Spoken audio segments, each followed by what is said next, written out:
Alrighty, guess what's back, fellas? Welcome back to my YouTube channel. Okay, today we're doing another running confessions. It's been so long since I've done one, and I thought, quarantine has happened.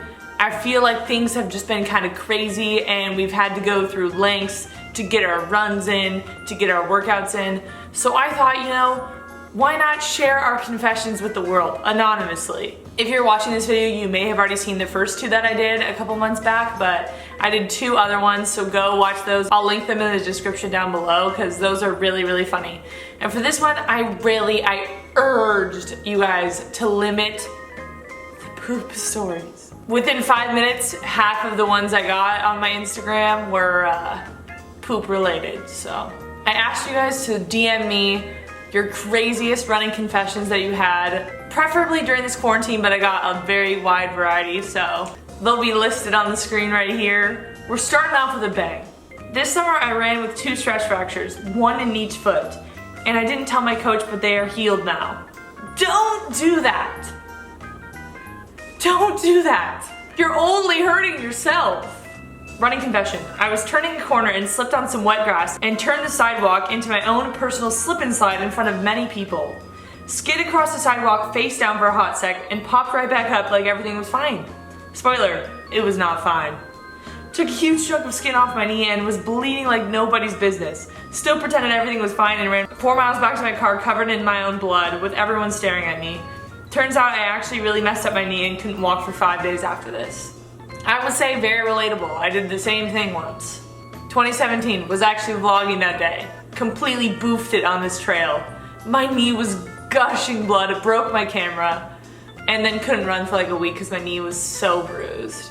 And everyone was horrified when I was running down the hill. It was really embarrassing because I was like bleeding so much. Anyways, did I write that confession? I don't even know.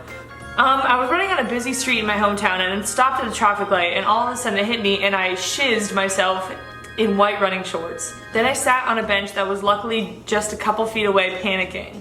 Finally spotted an old Orange Theory flag, the big advertising ones, and wrapped it around myself like a skirt and walked to my car. Still extremely scarred, LMAO.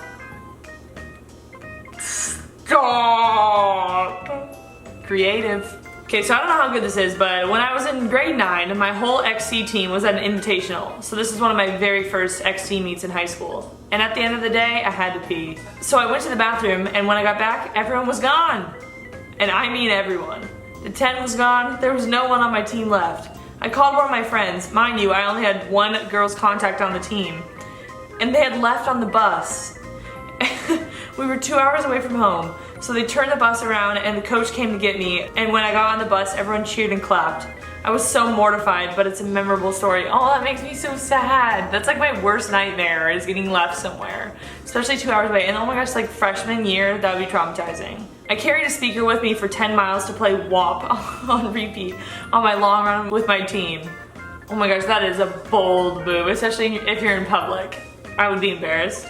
Crazy quarantine running story. My team couldn't meet up for our weekly runs, so what we did instead was choose a spot in the city to run past and all leave from our apartments around the same time and track it on our Strava, and then we could watch our little icons run past each other on a flyby later. So sad and so cool at the same time. Man, it's crazy what lengths we have to go through to keep ourselves sane during this time. But technology is really cool, so I credit you that is very genius. So if you're feeling lonely, maybe try that out. Went for a long run during an hour-long meeting. Zoom on my phone, camera off. And I had nothing to say. Honestly, best meeting I've been to in a while. Okay, I've always wondered, like when you're on a Zoom call, like what are people doing when they have their mic and camera off? They're going for a run. That is so something I would do though. So, multitasking. You're still getting, it's like a podcast, but it's just a meeting. Good thing you didn't have to say anything though. Like imagine if you had to say something and you were like running. Yikes. I love listening to Combos Over Cold Brew podcasts on my runs. Whoa, you heard it here first, fellas. Looks like you guys need to go listen to my podcast, Combos Over Cold Brew, link in the description. Great running podcast. Wearing same shorts and bra 2 runs in a row because quarantine laziness. I've definitely done the same. Can't even deny it. Okay, you know what? No one saw me in it. I I don't think I've reworn it if I've like been really sweaty. That's kind of gross. But you do you, I'm not judging. Okay, this is a long one. So basically I had practice. It was only me and 2 of my friends because of social distancing. Anyways, about 2 miles into the run, one of my friends had to pee really bad. We didn't have our shirts on, so we didn't know where to go because we were around a bunch of tiny shops. Eventually we found a CBD store, and there was a lady working in there that said we shouldn't be in there because we were only like 16. After begging for a bit, she agreed to let us use the restroom. She took us down this dark hallway, which nobody in the right mind would go down. Sketchy. But honestly, those 2 miles had me beat, so I was just going along with it. My friend was in the single bathroom for a while until she came out and said nothing but, "Run!" And we listened and followed her out of the store. Turns out she clogged the toilet and it overflowed, causing it to leak all over the store. Oh, but wait, there's more. After sprinting as fast as we could off our normal route because we didn't want to get traced back to our school, we realized that we were lost. There were trees everywhere, but at this point we were just walking. At a certain point when you get lost, you just start walking because you're so confused. Then we saw a bunny, and it was super cute, so we tried to go over to it. But the bunny was just frozen. We thought for sure it'd jump away, but then we saw why. There was a huge black snake right by it. Oh, I hate snakes. The bunny bolted and the snake lunged quickly, but not at the bunny. I ended up getting bit and crying like a baby because I honestly thought I was going to die. My friends were panicking too, and we didn't get back to practice until hours later. Our coach was pissed. Needless to say, I don't complain about trapper guts anymore. And then they sent a picture of, oh, that is my actual worst nightmare. I hate snakes. And like living in California, I grew up with like seeing snakes on my run. This is my worst nightmare. Oh my gosh. Oh. Okay, I need to move on. One time during quarantine, I was super jittery, so at 2 a.m. I went for a run and then ran to McDonald's and ended up catching the sunrise on the beach. Still one of the most fun times I've had by myself. You know, those kind of days are like the best kind of days. Mine, I didn't go to McDonald's, but during quarantine, like one day I just couldn't sleep. Like I didn't sleep at all. And then at 5 in the morning, I hopped on my bike, went for a 2-hour bike ride. I like hadn't really been biking that much because this was at the like way beginning of quarantine, and I just decided to go for a 2-hour bike ride at like sunrise, and it was like the best bike ride I've had in a long time. So maybe like just listen to your body, do what it wants. It's a good time. Quarantine running confession. I have yet to go on a run. Yikes, come on, at least get out the door. I understand maybe the first month being a little bit lazy, you know, things are canceled, but now it's like, all right. I was finishing a run once and got pooped on by a bird, and right as my teammates started explaining to me that apparently it's good luck, I ran right into a city bus stop. Oh, I was like, bus? I ran right into a city bus stop bench, and 2 years later I still have a scar on my hip.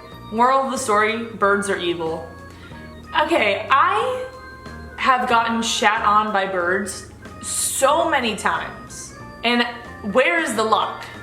When is it coming to me? I'm confused because it has yet to arrive, so I agree. I don't know if it's true. Honestly, during quarantine, I feel like I was running more and driving farther to do cool runs to avoid more hours in my house with my parents. You know, you gotta do what you gotta do to stay sane during this time. Being locked in the house, it gets you know? Going and exploring on runs, not a bad thing. Okay, this is a really good poop story, I promise. Okay, I'm trusting you. So in May, when most things were still shut down, my friends and I went to the beach and I had to poop so badly, like a mile before we got there. Usually there were a lot of public bathrooms on the route we run, but they were all closed because of COVID, so I ended up pooping in the lake at the beach. Ew! There were a few other people around, but hopefully nobody saw any floating poop. Oi. And then when I got out of the lake, there was poop all over my shorts and legs, and we still had half of our run left. Definitely the most uncomfortable run of my life. Why did you just go in the bushes? Why did you have to go to the lake and get all soaking wet? So many poop stories. Can't. One morning, I made the bad mistake of eating yogurt before my run. Very bad mistake. If you have never tried yogurt before running, I don't recommend. It usually doesn't end up well. I was running in a residential area that often has a lot of people out walking, running, and biking when my yogurt decided to make a second appearance. Oh no. So there I was, hunched over outside of someone's front yard, throwing up and coughing everywhere. I couldn't stop coughing for another half mile after I threw up, and I was scared that people were going to think I had corona.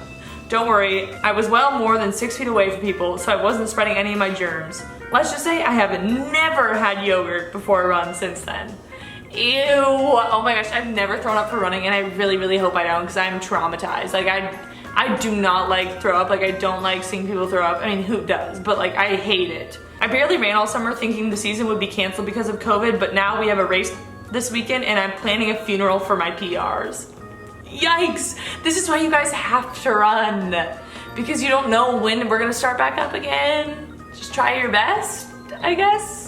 But you did this yourself, so I don't know if I feel that bad. In PE, we had to run every day or every other day, and I had no motivation at all. So I would use my Garmin and track it as running, but I would be biking. I thought I was so smart until I found out literally everyone in my class would do the same. Usually my calorie count would be 400 plus for a run, but it was only 100 or less, and my PE teacher had no idea. Everyone in the class is on the same level. Oh, that sounds so lazy. Oh my goodness, the things people do to get out of running. I know you said no more poop, but YOLO. Running the Eugene Marathon a couple years ago. Caught a whiff of what smelled like human crap. Glance to my left and make eye contact with a 30-something-year-old woman in the bushes making an emergency pit stop. Oh, I felt horrible for her. I felt even worse once I crossed the bridge over to where it connects by Preece Trail and saw a row of outhouses. She was so close. Oh, that's so embarrassing. I remember seeing that on my marathon too. Just like people squatting. I'm like, oh, and there's like so many people running by. That's so embarrassing. But like when you're in a race, like it's coming, you know, like you can't control it. Ew, why am I still talking about this? Tried out a new trail in the hills. Next thing I know, I'm surrounded by police and end up in the back of a car for trespassing on private government property. Oh my gosh, how traumatizing would that be? Just wanted to go out and explore. Next up, you're in cuffs. I'm not usually an emotional person, but I have stopped to cry partway through at least 2/3 of my runs over quarantine. Oh, I feel like this is a very emotional time for everyone. I mean, things are just insane right now, so whatever helps you get through the run, you gotta do what you gotta do to keep yourself sane. Sometimes letting out a good sob, it helps. Running confession. My school used to have a running club before it was track season. And it was basically a loose organization where everyone went out and ran some base miles alone / with a few other people. There was a 3-mile loop I ran a lot with 2 other friends, and in that loop was a Wendy's. One time we decided to go run like a quarter of a mile to the Wendy's, and we bought and devoured Frosties and baked potatoes. Baked potatoes? Anyways, we walked back the same way and pretended we ran the whole thing. To this day, only the 3 of us know, and I know my coach would get super mad at me if she heard I did this. We used to get ice cream cones sometimes on our runs. Sorry, high school coach, if you're watching this, we did get ice cream cones sometimes, so I can relate to this. It was a super hot long run day, and I didn't have any water. I was truly dying. Usually I would pop into a coffee shop and get some water, but I didn't have a mask. I hit a point of dehydration delusion that I decided to drink from the nasty city lake. Green Lake, if you live in Seattle, you know. Like an animal. Ew! Ew, are you okay? Did you survive? Were you on the toilet for weeks afterwards? Do you have coronavirus? I have so many questions. Why? Why don't you just stop the run or go get some, go drive home? I'm just imagining myself drinking from the Willamette River and I literally want to barf. I had to do a 15-mile long run for marathon training and I just really did not want to do it. Plus all of my usual running trails were too busy, so I biked really slowly for 15 miles and just sent the mile splits to my coach. Okay, marathon training is different. You have to do those long runs. If you don't, your marathon's gonna hurt. I accidentally stopped to use the bathroom and squatted in poison ivy. It was terrible, enough said. I don't know what poison ivy feels like, but I never want to experience that in my life, especially in that region of the body. All right, last one for this video. I'm in online school right now, and sometimes I just make my profile a picture of me sitting at a desk and go for a run instead of class. you know, at least you're doing something productive, right? Alright, thank you guys so much for watching Running Confessions episode 3. If you guys like this kind of video, make sure to give it a like, subscribe for more, leave a comment down below if you want to see more running confessions, or just leave a running confession down below if you don't want it to be anonymous. Make sure to follow me on Instagram at Emma Abrahamson if you want to be featured in the next episode of Running Confessions. And I will see you guys in the next one. Peace out, fellas. And go running!